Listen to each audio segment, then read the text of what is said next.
그러니까 그 앞에 걸 얘기를 해보면은 이제 건강했던 아이였고 다 기억나시죠? 건강했던 아이였는데 건강검진 갔다가 귀를 보니까 귀에 물이 차 있네? 그러면서 중이염 의심되니까 열일치 항생제 처방했다 의사가. 근데 항생제 먹고 또 귀에 물이 안 빠지니까 또 열일치 항생제 먹고 그러니까 애한테 3살짜리 애한테 20일치 항생제 먹은 거잖아요. 그러니까 그러다가 이제 30일치 뭐 어떻게 하다가 설사가 시작됐고 애가 비틀거렸고 격하게 짜증을 냈고 소리를 질렀고 소화기 증상도 심각해졌고 그러다 딱 10개월이 지난 25개월 됐을 때 또 앤드류가 자폐 진단을 받았다. 근데 알고 보니까 앤드류 그 어떤 독소 그 유해균이 얘한테 침입한 거다라는 거죠.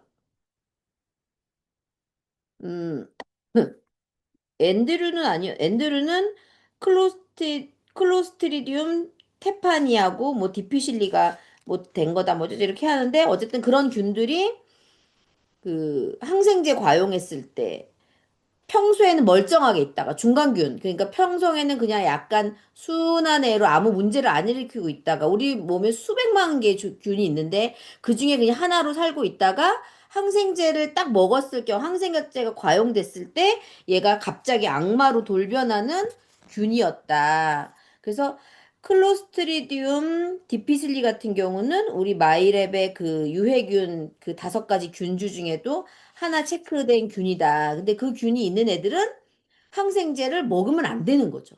혹시라도 그 똥 검사를 했을 때 그 뭐야 그 균이 검출됐다. 그 검출 딱 그 유해균이 그 유라고 나왔다. 그러면 걔는 진짜 항생제를 먹으면 안 돼.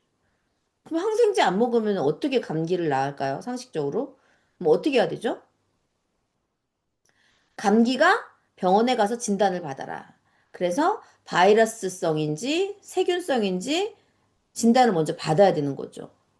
그래서 저 얘기했잖아. 의사가 청진기 가슴에 청진기 되는 이유가 폐소리 듣는 거잖아. 그래서 저 이 그릉그릉 하는 소리가 저 밑에서 나는 소리인지 위에서 나는 소리인지. 그래서 위에서 나는 소리면 바이러스성, 아래에서 나는 소리면 세균성. 그러면 아래에서 나는 소리는 항생제를 처방하고 위에서 나는 소리면은 바이러스니까 항생제를 처방할 필요가 없는데 의사들은 위에서 나는 것도 항생제를 처방한다. 왜? 얘처럼 중이염에 걸릴지 모르니, 폐렴에 걸릴지 모르니. 그래서 항생제를 다 처방한다. 그리고 의사들은 약을 많이 처방해야 자기 병원의 이득인 거죠. 예. 그러니까. 그리고 또 엄마들도 기껏 병원 갔는데 의사가 약 필요 없습니다 말하면 저 의사 돌팔이야. 이렇게 생각하기 때문에 약을 달라고 엄마가 간 거지. 주사든 약을 달라고 엄마가 간 건데 약 필요 없고 그냥 집에 가서 따뜻한 물 먹고 푹 쉬고 땀 내라. 이렇게 얘기한다 그러면은 의사가 돌팔이라고 생각 안 하겠어요? 그러니까 그것 때문에 이제 의사는 약을 처방하는 거죠. 악순환이죠. 그래서 어 디피실리균이 있으면 그거를 이제 C디프라고 하는데 C디프균이 있으면은 이제 항생제는 딱 끊고 살아야 된다. 걔는 안 그러면 걔가 언제 그 균이 돌변해서 지 몸에서 돌변해서 자폐가 일으킬 균. 내가 감기 무서워가지고 애 자폐 만들 순 없잖아요. 안 그래요? 예. 자, 그런 부분을 얘기했었고, 그러다가 이제 그 항생제 내성균 막 얘기하면서 방코마이신까지 얘기했었잖아요. 그래서 진짜 독한 약 먹고 애가 3살짜리가 그렇게 독한 약을 먹고 낫다라는 거 너무 끔찍한 것 같아. 자, 그렇고, 그러니까 항생제를 먹이는 건 오히려 어쩌면 내 아이에게 담배를 피우는 것보다 더 심각한 상해를 입히는 거죠. 담배는 그냥 뭐 조금 뭐 어쨌든 간에 그럴 수 있지만 아주 많이 노출됐을 때 암에 걸리는 거지만 항생제를 먹이는 거는 이거는 치명타죠, 치명타, 장애. 그런 다음에 169까지 했어요. 제가 그래서 막 하다가 자폐 아이들한테 미생물이라는 거 자체가 그 미생물로 인해서 자폐가 발생된 아이들도 있을 거다. 그래서 그런 이게 하나의 실마리가 될 거다. 장내 미생물이 뭐 이렇게 되는 거죠. 그래서 실제로도 지요셉 박사님도 그 자폐를 치료할 수 있는 방법은 미생물밖에 없다고 얘기했으니까 현재 인간이 발견한 치료약은 없으니까 그런 거고 그 얘기를 막 나왔고 성격을 바꾸는 미생물 얘기하다가 독소플라즈마 얘기를 마지막에 했죠. 그래서 독소플라즈마가 167페이지에 이런 균이 있는데 성격을 바꾸는 이 독소플라즈마 얘는 조현병도 일으키고 강박장애, 주의력 결핍, 과잉행동장애, 뚜레장애, 그러니까 정신질환을 유발하는 미생물이다라는 것까지 했고 그래서 169페이지 우리는 무균 없잖아요. 무균 없는데 쥐는 무균질을 만들 수 있잖아요. 실험용 쥐니까. 그래서 무균질을 딱 검사했더니 쥐한테서 균을 빼버리면 반사회성인 그런 성향을 띈다. 이러면서 보기까지 했어요. 그러면서 이제 어디 보시면 되냐면은 책 읽어 오셨죠? 이 책은 되게 왔다 갔다 하거든요. 그래서 정신 똑바로 차리고 이걸 읽어 놔야지 이게 따라올 수 있더라고요. 177페이지에 그 미생물에 대한 그니까 아직 거기가 진행되고 있는 거예요. 인간의 사랑에 관여하는 미생물, 막 행복과 우울을 만드는 미생물, 막 이렇게 막 그 아직까지 지금 정신 영역이 끝난 게 아니거든, 챕터가. 자폐 챕터가 안 끝났어요. 그래서 이제 177페이지 중간 아래쪽에 보면은 이제 미생물이 뇌에 미치는 영향이 이제 나와요. 중간에 아랫부분에 뇌에 미치는 면역계의 영향. 이렇게 쭉쭉 밑에서 한 10번째 줄 정도의 뇌에 미치는 면역계의 영향. 이렇게 딱 줄 치시고요. 음, 그 미생물 얘기하다 니 사이토카인이라는 얘기를 갑자기 얘가 하거든요. 이거 읽어볼게요. 고줄 끝에 인체가 병원체의 침입을 인지하여 비상경계 태세를 갖추고 나면 사이토카인이라는 화학 전달 물질이 체내에 돌아다니며 역할을 한다. 그러는 거죠. 사이토카인. 그 면역 반응 같은 거예요. 그래서 이제 몸에 세균이 들어오면 세균이 딱 침입을 했어요. 어떤 세균인지 몰라. 근데 어쨌든 뭐 어떤 세균이 딱 침입을 했으면은 인체는 딱 경계체 태세가 있는 거죠. 그 세균을 잡아먹는 애를 출동시키는 거죠. 잡아먹는 애를 막 출동시키는 거예요. 근데 그중에 이제 사이토카인이라고 하는 화학 물질이 막 돌아다니면서 그 인체에 침입한 그 세균을 잡아먹으려고 막 돌아다니는 거죠. 그런데 이 사이토카인은 원래 우리 경찰 같은 애인데 우리 몸에서 얘는 여기 보면 불량총알이라고 나와 있는데 그런데 가끔은 옆에 줄 치시면 돼요. 그런데 가끔은 그 사이토카인이 원래 내 몸을 지키려고 막 그 경찰 같은 애인데 특공대 같은 애인데 불량총알이 돼서 인체에 불필요한 손해를 입히기도 한다 그랬어요. 경찰이 갑자기 적을 공격해야 되는데 내 몸을 공격하는 거죠. 그거를 사이토카인 폭풍이라고 해요. 사이토카인이 막 경찰 자기 그 순찰병 역할을 해서 침입한 세균을 잡아먹으려고 출동을 시켜놨더만 얘가 괜히 동네 사람들을 건드리는 거지. 이게 그런 거예요. 그래서 사이토카인 폭풍이라고 하는데 그래서 사이토카인 이제 그래서 이제 그거 형광펜 치시면 돼요. 사이토카인은 면역계의 병사들을 자극하여 당장에라도 적을 공격하도록 유도한다. 얘가 갑자기 자기 동료 경찰들을 우리 반란을 일으키자고 하는 거죠. 내 몸을 지키는 경찰이. 그래서 면역계의 병사들을 자극해서 당장이라도 적을 공격하도록 한다. 그 유도한다. 그게 사이토카인 폭풍이라고. 그러나 만약 싸울 만한 적이 없어. 공격하려고 하니까 막 때려잡을 애들이 없는 거예요. 동네 사람들이 없는 거예요. 그 상황이란 병사들이 발사한 총알은 고스란히 아군의 영역에 떨어지게 된다. 그러니까 자기 동네 사람들 공격하는 거죠. 이러한 면역계의 호전성 때문에 발생한 신경학적 결과물이 우울증이라는 거죠. 그러니까 이런 면역계의 호전성이 뭐죠? 면역계가 싸움을 좋아하는 전쟁을 좋아하는 면역계, 그러니까 과격한 애들, 내 몸에 순항균만 있는 게 아니라 면역세포가 과격한 세포가 있는 거, 사이토카인처럼 폭풍을 일으키는 불량총알도 일으키는 사이토카인이라는 애가 있는데 얘가 내 인체에 뭘 일으키냐? 우울증을 일으킨다는 거죠. 이미 이전에 언급한 많은 정신질환 환자들 역시 면역이 과도하게 활성되었음을 알려주는 염증 수치가 어떻게 나타난다. 우리가 감기 걸리면 열나죠. 그리고 감기 걸리면 편도가 부어요. 편도가 붓죠. 그러면 우리가 편도가 붓는다는 거는 염증 상황이라고 얘기를 하죠. 근데 그 염증 상황은 왜 일어나는 걸까요? 염증 상황. 아무나 대답해 주시면은. 염증은 왜 일어나죠? 그냥 제가 대답할까요? 그거 역시 내 몸을 지키는 나의 반응인 거죠. 내가 몸에 자꾸 뭐가 불필요한 물질들이, 이물질이 침입하니까 내가 자꾸 사이토카인도 보내고 면역물질 계속 보내는 거야. 그러면 어딘가에서 자꾸 짜잘짜잘한 전투가 일어나는 거예요. 그게 염증이에요.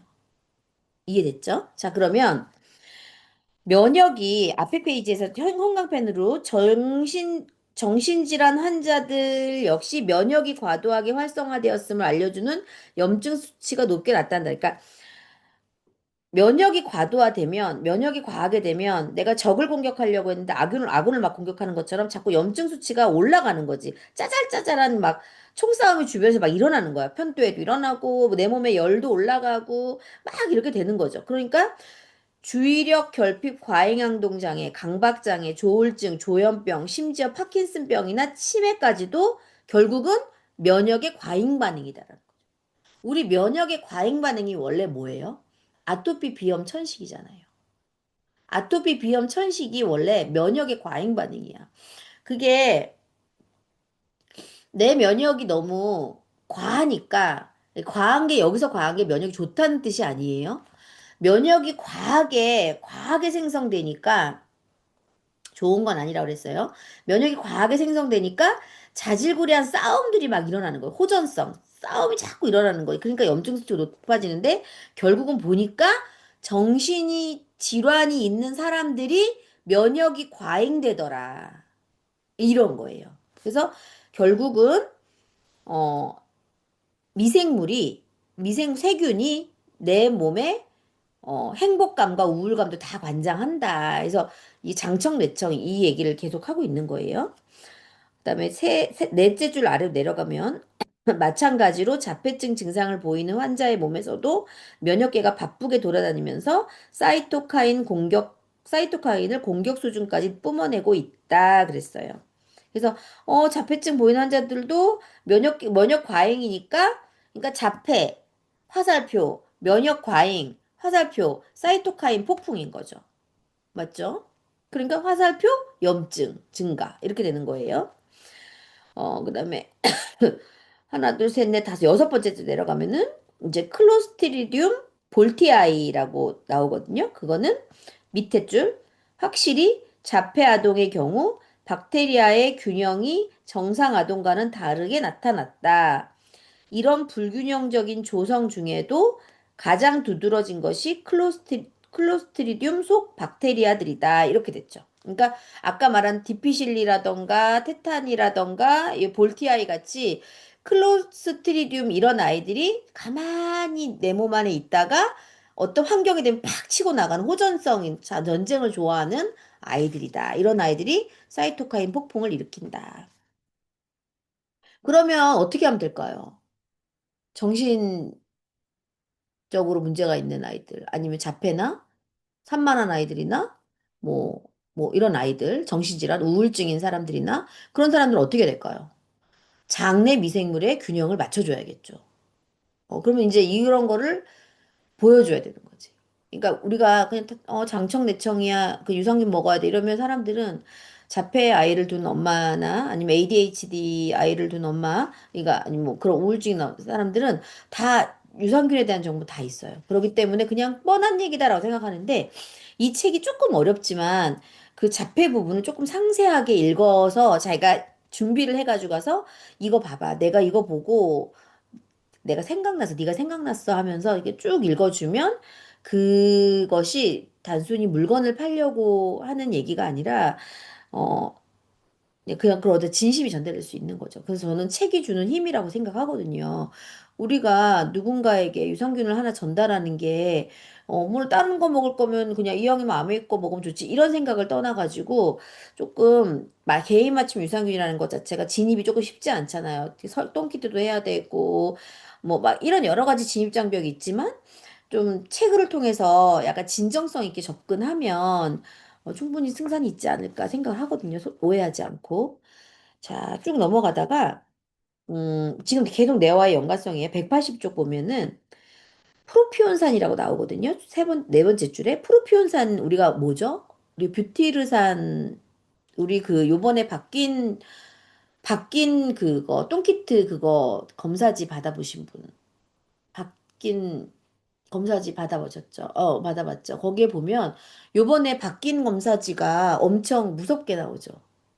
이게 탁 바뀐 검사지 받아보시면 주의 막 이렇게 떠요. 그러니까 전체적으로 그 사람의 장내 미생물을 빨간불, 노란불, 초록불 그 우리 마이 웰리스 랩하고 비슷한 컨셉으로 바꿔놨어요. 그래서 저도 바뀐 검사지를 받았거든요. 저는 양호 보통 이렇게 나왔지만 김현우리다가 주의가 나온 거예요. 완전. 근데 김현우리더도 사실 이게 엄청 마르모가 크고 상위 5%였었거든요. 되게 좋아가지고 다 큰 상태였는데 계속 좋다가 최근에 요번에 검사지가 완전 샤프심처럼 이렇게 나쁘게 나온 거예요. 그래서 본사에 전화도 아니 그 마이크로바이옴 거기에 전화도 했었는데 6개월 있다 다시 해보라는 말밖에 못 들었거든요.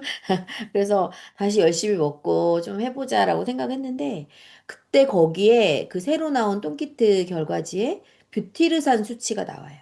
뷰티르산 수치는 뭐냐면 내 몸에 짧은 사슬 지방산이라고 하는 게 있는데 이게 많으면 많을수록 사실 그, 그 뭐야. 마이크로바이옴 다양성하고 포스트바이오틱스가 높은 거 있잖아요. 그게 뷰티리산 수치의 높음을 말하는 거거든요. 그러니까 그게 이제 이 프로피온산 얘기 나오는 거예요. 그러니까 우리 거랑 관련이 있어서 지금 얘기하는 겁니다. 프로피온산은 소장까지 내려오며 소화되지 못한 음식물 찌꺼기를 장내 미생물이 분해할 때 만들어지는 중요한 화합물인 짧은 사슬 지방산의 일종이다. 그랬어요. 자, 짧은 사슬 지방산에 대해서 짧게 얘기를 할게요. 아주 쉽게 말해가지고 우리 장누수 증후군이 뭐죠? 장누수 증후군. 장이 샌다는 거죠. 새는 장 증후군. 장이 왜 새요? 장이 왜 새는 거죠?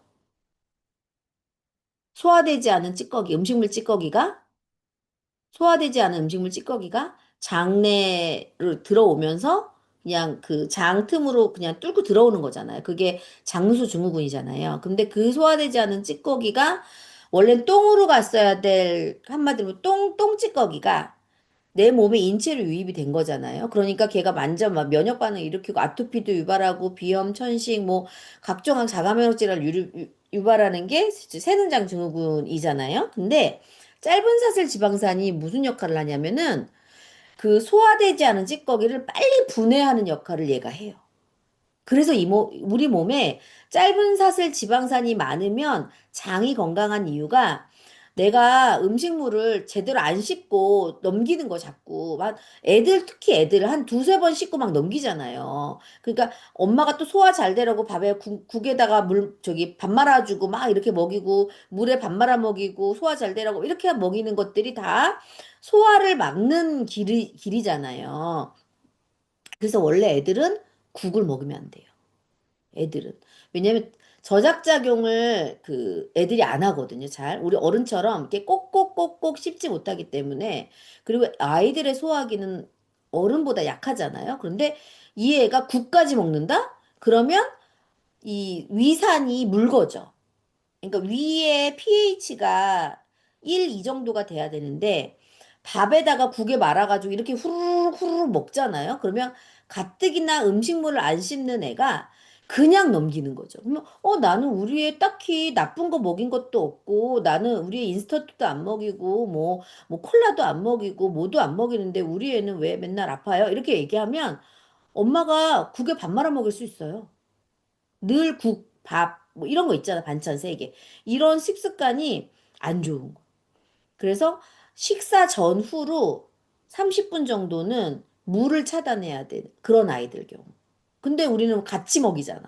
밥 먹기 전에 입 한 번 축이라고 물 먹고 밥을 먹고 밥 먹고 난 다음에 소화 잘 되라고 물 먹고 이렇게 하잖아요. 그래서 그 나쁜 식습관이야. 식사 전후에 물 마시는 습관을 아이한테 주면 내가 어 아무리 건강한 식단을 먹인다 하더라도 우리 아이의 그 장이 묽어져. 위도 묽어지고 그래서 소화되지 않은 위산이 묽어지니까 소화가 안 되잖아요. 그래서 소화되지 않은 그런 음식 찌꺼기가 소장까지 가는 거죠. 소장에는 원래는 영양소 상태로 잘게 쪼개진 아이가 소장까지 가야 되는데 위에서 들록으니까 어쩔 수 없잖아요. 소장을 그냥 큰 찌꺼기가 가는 거죠.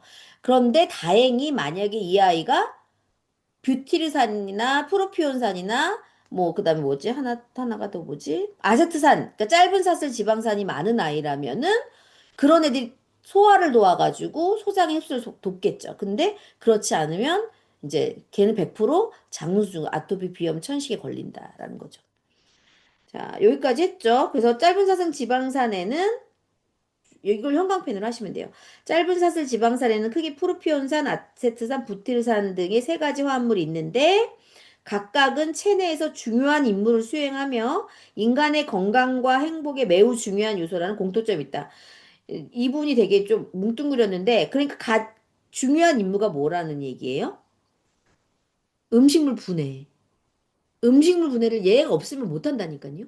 얘가 그래서 그리고 그 짧은 사슬 지방산이 많은 음식이 뭐냐면은 야채예요. 식이섬유. 그래서 식이섬유를 많이 먹어야 돼. 쭉 내려가가지고 근데 이제 지금 이 프로피온산이 여기 우리한테는 우리 몸에서 좋은 역할을 하는 걸로 나오는데 얘가 빵을 만들 때 방부제로도 쓰이고요. 막 이런다는 거예요. 그래서 프로피온산이 높은 아이들이 그러니까 그 빵에 그런 빵 같은 거 먹으면 빵에 안 상하잖아요. 그러니까 방부제 많이 들어가 있잖아. 그러니까 그런데도 프로피온산이 들어가니까 우리가 좋은 지금 짧은 사슬 지방산 말고도 이 얘가 과다하면 이제 문제를 일으킨다 뭐 이런 얘기가 이제 밑에 나오는 거예요. 밑에 네 번째 줄 보시면은 프로피온산 그래서 실험을 한 거예요. 프로피온산 실험을 했어요. 어떤 실험을 했냐? 밑에 줄에 위에서 다섯 번째 줄에 실험 동그라미 치시고요. 실험 어떤 실험을 했냐? 밑에 줄 살아있는 쥐의 척추에 꽂은 캐눌라를 통해 소량의 프로피온산을 뇌에 주입했다 그랬어요. 프로피온산이 우리 짧은 사슬 지방산 역할도 하지만 첨가물, 그러니까 방부제 역할을 하는 거예요. 그러니까 방부제를 집어넣은 거죠. 프로피온산. 방부제를 딱 여기서는 프로피온산이 방부제예요. 방부제를 집어넣은 거예요. 그랬더니 몇 분 후 쥐는 이상하게 행동하기 시작했다라는 거예요. 자, 181쪽에 보시면 위에서 네 번째 줄. 위에서 네 번째 줄. 이러한 반응이 자폐성 행동과 비슷하다는 사실. 응. 자, 쭉 내려가서 어, 밑에서 열 번째 줄쯤에 음, 자, 맥파비 보이세요? 맥파비는 사망한 자폐 환자를 부검하여 쥐의 뇌와 비교했는데 놀랍게도 쥐와 자폐 환자의 뇌 모두 면역세포로 가득 차 있었다. 염증이 재등장이다. 조현증이나 주의력 결핍, 과행장애, 과행행동장애 아에서와 같이 말이다. 이 말이 무슨 말이냐면은 그러니까 방부제였어요. 방부제를 주입했더니 뇌에 주입한 거예요. 그러니까 염증이 생긴 거죠. 나쁜 물질이 들어온 거잖아. 아까 지금 침입자가 들어왔으니까 면역세포가 가동한 거야. 글로 간 거야. 그러니까 막 면역세포가 과잉하니까 걔네가 사이토카인 폭풍을 일으키고 막 이러다 보니까 애가 자폐 증상을 보이기 시작한 거죠. 그러고 봤더니 자폐도 보고 그 뇌도 방부제 주입한 뇌 쥐도 봤더니 얘네들 다 면역이 과잉되어 있더라. 면역세포 과잉되어 있다. 그러니까 한마디로 전쟁이 싸움이 막 내전이 일어나 있더라. 염증 수치 강해졌다. 이 얘기인 거예요. 예. 이해되시죠? 내용은 조금 어렵지만 185쪽에 185쪽에 두 번째 줄 보시면 알렌 베르코는 자폐 아동의 장에서 변화를 일으킨 미생물종이 결장 내벽의 쇠포를 훼손한다고 의심. 자, 그래서 결국 여기까지 가서 이제 끝난 거예요. 그 자폐가 끝났어요. 근데 결론이죠. 자폐 아동의 장에서 변화를 일으킨 미생물종이 결장 내벽의 세포를 훼손했다. 장세포를 훼손했다. 이런 얘기인 거고, 이제 알레르기를 볼게요. 193쪽에 두 번째 단락의 첫째 줄. 인간 동그라미. 인간은 옆에 줄에 어느 생물보다도 쉽게 병을 옮는다. 인간이 병에 잘 걸리잖아. 감기도 잘 걸리고. 옆에 동그라미, 감기 기운 동그라미. 감기 기운 동그라미. 감기 예를 들어 볼게요. 194쪽 첫째 줄 끝에 부분 보시면, 죠? 직장에서 온종일 콧물 때문에 훌쩍거리고 재채기를 하는 등 병원균이 지시한 대로 충실히 임무를 수행한다는 거죠. 그러니까 내 몸에 병원균은 감기 바이러스는 왜 침입했냐? 침입한 목적이 뭘까요? 이 책 읽어보면 병을 옮기기 위해서 다른 사람 몸으로 이동하기 위해서 침입한 거죠. 그래서 얘를 사람을 죽이진 않아.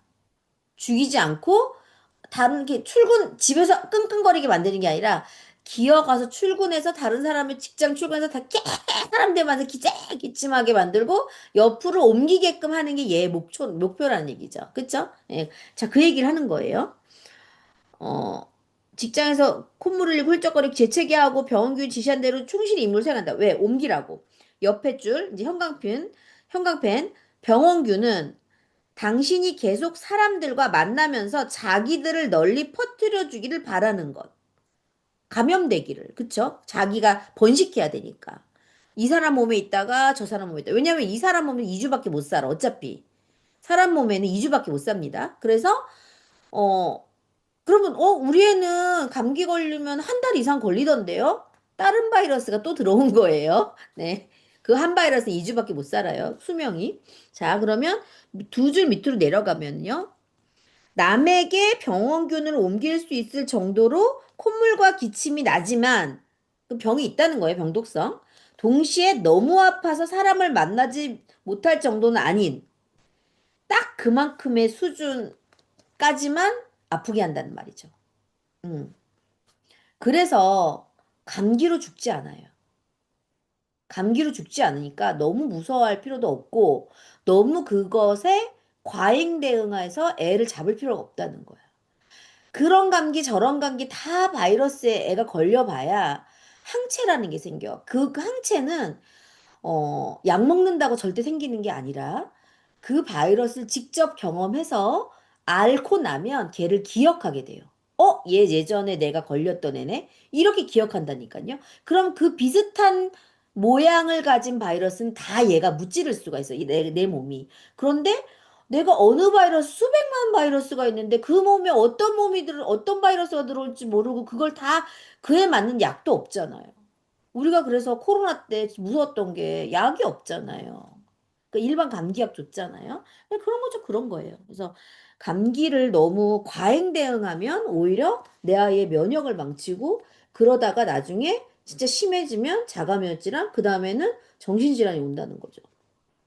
쭉 내려가면 한 다섯 줄, 여섯 줄 내려가 보세요. 병원균의 병독성 이렇게 끝에 줄이 있어요. 약간 그 두 번째 달라 끝에쯤에 병원균의 병독성이 감소하여 치사율이 떨어지면 그랬어요. 감기 이제 병독성이 치사율이 떨어져 이제 죽지 않아. 그만큼 희생자가 오래 살아남아 병원균이 새로운 숙주로 갈아타고 영구히 확산할 기회가 늘어난다는 거죠. 그래서 바이러스가 바라는 건 인체가 죽기를 바라는 게 아니라 아픈 채로 돌아다녀가지고 여러 가지로 확산되기를 자기 종족 번식을 하려고 바라서 인체 몸에 들어온 거라는 거죠. 그래서 안 죽는다. 195쪽. 이제 우리 그 코로나 때 박쥐가 유명했죠. 위에서 여섯 번째 줄. 박쥐는 에볼라를 포함하여 전 세계적으로 가장 질병을 옮기기 쉬운 잠재적인 보균자다 그랬어요. 밑에 줄. 박쥐들은 제한된 공간에서 수백만에 이르는 개체들이 빽빽하게 모여 거대한 군집을 이루고 생활한다. 밑에. 게다가 박쥐는 날기까지 한다. 사람은 못 날잖아. 근데 박쥐는 날아다니면서 옮긴다는 거예요. 쭉 밑으로 내려가서 세 번째 마지막 단락의 첫 번째 줄. 인간 역시 발달한 사회성과 이동 능력 덕분에 박쥐와 기분 나쁠 정도로 비슷한 특징을 공유한다. 그래서 바이러스가 박쥐한테서 옮겨서 에볼라 바이러스 막 그랬었잖아요. 예, 그래서 인체도 마찬가지다. 그래서 바이러스들이 좋아하는 존재라는 거죠. 우리가 모여서 생활하고 이것저것 옮겨 다니고 그렇다는 거죠. 잘 옮길 수 있는 조건. 196쪽에 딱 중간쯤 한번 보시겠어요? 중간쯤 보면은 알레르기를 가진 사람들은 보통 자신이 면역 장애를 갖고 있다고 생각하지 않는다 그런 거죠. 알레르기가 있다는 건 아토피 비염 천식이 있다는 건 면역 과잉이에요. 면역 과잉은 면역이 좋다는 게 아니에요. 면역이 좋다는 게 아니라 면역 장애예요. 면역 장애. 면역이 나쁜 것도 아니고 그러니까 면역이 우리가 이렇게 얘기를 하죠.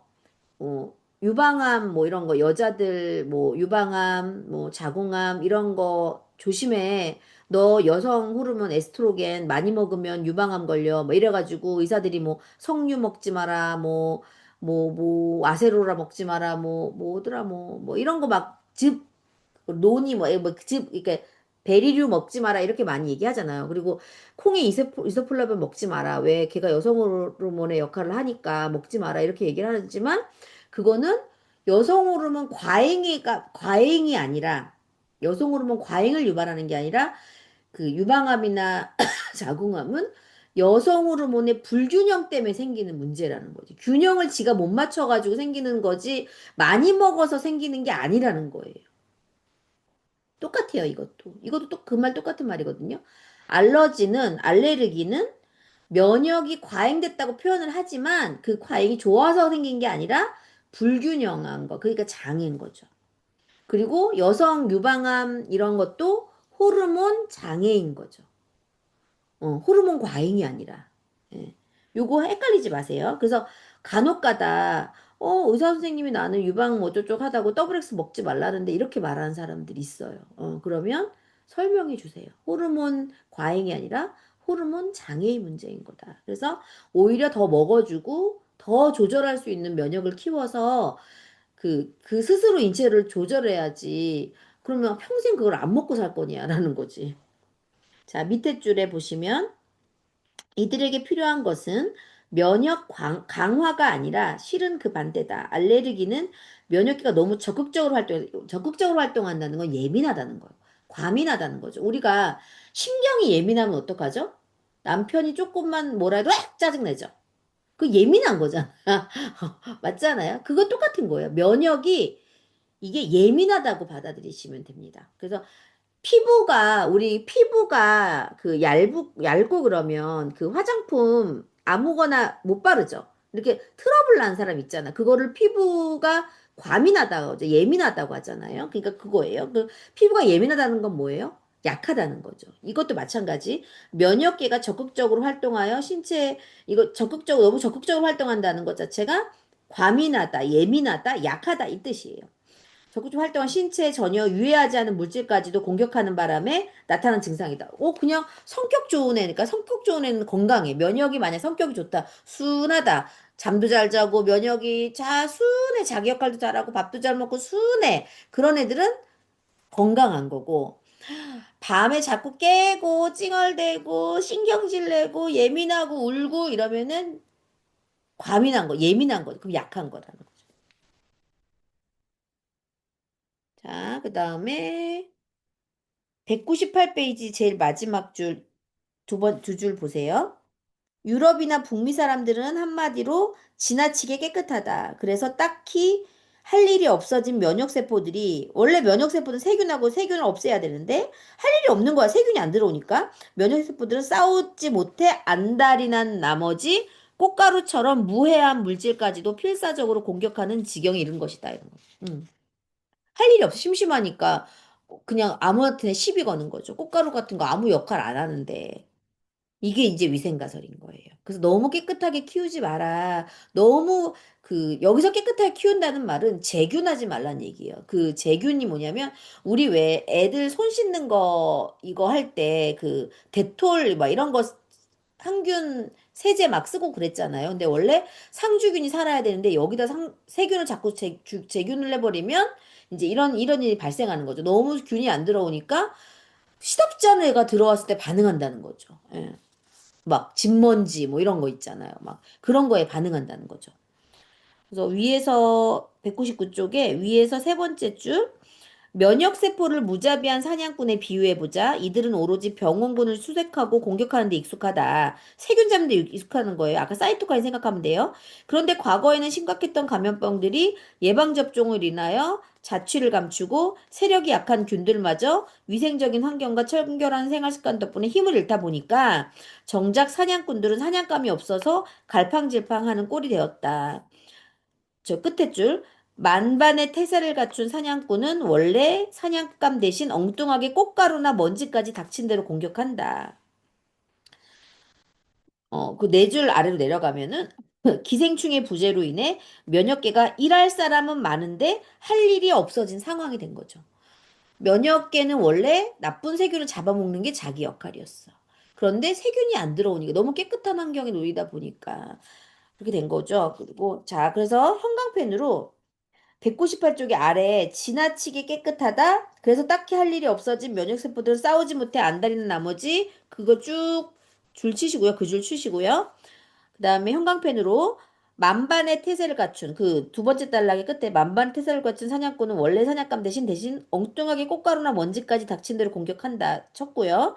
쭉 내려가서 기생충의 부재로 인해 면역계가 일할 사람은 많은데 할 일이 없어진 상황 이렇게까지 형광펜 치시면 요 맥락이 딱딱딱 연결이 되거든요. 그래서 다 얘기를 하지 말고 형광펜 친 부분을 읽어주시면 돼요. 왜냐하면 내가 내용 숙지가 됐다면 형광펜 친 부분만 읽어도 전달은 되거든요. 네. 자, 그래서 200쪽 보면 이제 이게 요거 조금 어려운데 위에 세 번째 줄 보면 형광펜으로 한번 쳐보세요. TH1 이게 뭐냐면 헬프 T세포예요. 그러니까 헬프가 아니라 여기서는 헬프가 아니라 조력이라고 나오네요. TH니까 H가 헬프예요. 헬프. 그러니까 도와주는 T세포예요. 조력 T세포가 일형이 있고 얘는 박테리아나 바이러스의 공격에 반응. 얘가 진짜 특공대예요. 얘가 헬프 T세포가 박테리아랑 바이러스를 막 공격하는 애고 헬프 2 T세포 2가 있어요. TH2가 있는데 조력 T세포 2는 기생충에 반응하는 거예요. 근데 요즘에 기생충 있어요? 옛날에 막 우리 막 체병 검사하고 막 이러면 막 기생충 발견되고 막 이러는 거 옛날 생각나시죠? 근데 요즘 애들은 기생충 없잖아요. 왜냐면 농사 지을 때 다 화학 비료 쓰지 똥 안 쓰잖아요. 옛날엔 소똥이나 사람 똥이나 이렇게 똥으로 이렇게 막 그 거름을 줬으니까 기생충이 우리가 만연했지만 요즘에는 화학 비료를 다 쓰기 때문에 기생충이 없어요. 근데 원래 인간은 기생충을 다루는 세포가 있었던 거야, 내 몸에. 이해되시죠? 근데 얘네가 할 일이 없어진 거야. 왜 기생충이 안 들어오니까? 나 기생충 잡아먹으려고 맨날 준비하고, 운동하고 있는데, 다 들어오면 내가 싸워야지, 막 이러고 있는데, 내 몸에 기생충이 안 들어와. 그러면 어떻게 되냐? 쭉 여기서 세 줄 밑으로 내려가면, 적을 잃은 TH2는 적을 잃었어. 기생충이 없어. TH2는 기생충뿐만 아니라 꽃가루나 비듬 같은 무해한 입자를 표적으로 삼기 시작. 이해됐죠? 요거 설명 안 해도 됩니다. 그래서 면역 과잉이 일어났다. 면역 과잉이라는 게 예민하게 자꾸 기생충이 없으니까 내가 할 일이 없으니까 다른 애들 막 막 찌르는 거죠. 그래서 이렇게 꽃가루 날리기 시작하면 비염이 심해지고 막 재채기하고 막 이러는 것인 거죠. 자, 202쪽에 우리 어디까지죠? 202쪽에 밑에 세 번째 줄 임신 구주마가 되면 이건 이거 별로 중요하지 않아 줄만 칠게요. 임신 구주가 되면 태아는 인간의 형태를 띠기 시작한다. 그러나 겨우 포도알 크기에 불과하다. 이 시기가 되면 손가락 발가락 사이를 잇는 세포는 자살한다. 즉 손가락이 서로 분리될 수 있도록 프로그램된 죽음이 진행된 것이다. 쭉 내려가서 암세포 다섯 번째 줄 정도 내려가면 암세포 동그라미 치시고 그 줄의 끝에 체내에서는 우리가 알고 싶지 않을 정도로 자주 수십 차례 정도 DNA 복제 과정에서 오류가 생기는데 이는 세포에게 불멸로 향하는 열쇠, 즉 암세포로 이어질 가능성을 선사한다. 하지만 면역세포들은 이러한 에러를 막기 위해 늘 순찰하며 세포들을 감시한다. 그리고 언제나 예방에 성공한다. 그러니까 이 말은 뭐냐면 암세포가 하루에도 몇 번씩 몇 수십만 개가 암세포가 생기는데 변이가 되는데 암세포는 죽지 않는 세포예요. 그러니까 원래 정상세포는 세포 주기가 있잖아요. 입안의 상피세포는 2, 3일, 뭐 피부는 28일, 뭐 간세포는 3주, 이렇게 세포 주기가 있단 말이에요. 우리 다 아시죠? 근데 세포 주기, 그래서 세포는 때가 되면 죽어요. 아까 바이러스는 2주 되면 내 몸에 나간다 그랬잖아요. 어딘가 가야 돼. 근데 그런 것처럼 세포는 주기가 있는데 암세포는 뭐냐면 죽는 기전을 상실한 세포가 암세포예요. 그래서 죽지 않는 세포가 좀비들이 내 몸에 돌아다니는 게 암세포예요. 근데 중요한 건 우리 몸은 하루에도 수백만 개의 암세포가 죽지 않은 세포가 생겨난다는 거예요. 그런데 그런데 다행히 우리 몸의 면역 세포들이 그 암세포를 잡아먹는다. 다 잡아먹어서 그 다음날 아침에 멀쩡하게 일어난다는 거예요. 음. 그래서 우리가 이 얘기서 저는 이 얘기하고 싶어요. 그래서 12시 이전에 취침하셔야 돼요. 12시 이전에 취침. 왜? 세포가 암세포를 잡아먹는 시간이 새벽 2시거든. 근데 내가 근데 그 2시에는 완전 숙면에 들어있어요. 깊은 수면에 들어가 있어야 되는데, 내가 새벽 2시에 이렇게 딱 불 껐어. 이제, 1시 50분이네 자야지, 이러잖아요? 그러면 그날 나의 암세포는 못 잡아먹었어.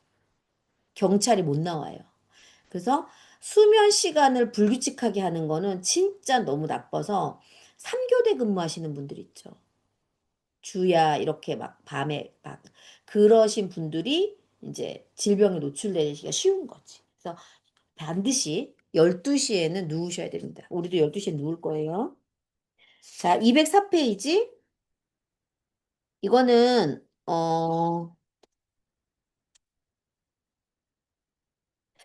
안 해도 될 것 같고 여기까지만 할게요. 지금 어디까지 했죠? 200페이지까지 했죠. 여기까지만 하고 다음 시간에 더 할게요. 여기 말이 조금 그래가지고 다음 시간에는 그 헬프 T세포에 대해서 조금 더 공부하는 시간을 갖도록 하겠습니다. 줄 다 치시고 따라오고 있죠. 그 책을 읽어 보시나요? 이거 읽어봐야 돼요. 이거 생각보다 나연해한데, 근데 제가 이걸 딱 읽어보고 어떤 느낌이 들었냐면, 나 이거 딱 완독하고 나서 저는 3번 정도 읽었어요. 사실은. 그러니까 전체를 읽고, 그 다음에 줄친 거 읽고, 그 다음에 줄친 거 읽으면서 맥락이 이해 안 되는 거 다시 읽고. 그래서, 그러니까 전체를 완독을 한 건 한 번이지만, 한 3번 정도 읽었거든요. 3번 정도 읽고 제가 느낀 거는 뭐냐면, 그냥 그 미생물에 대해서 설명할 수 있겠다. 이런 생각을 했거든요. 그래서, 꼭 읽어보시기를 바랍니다. 이것으로 마치도록 하겠습니다.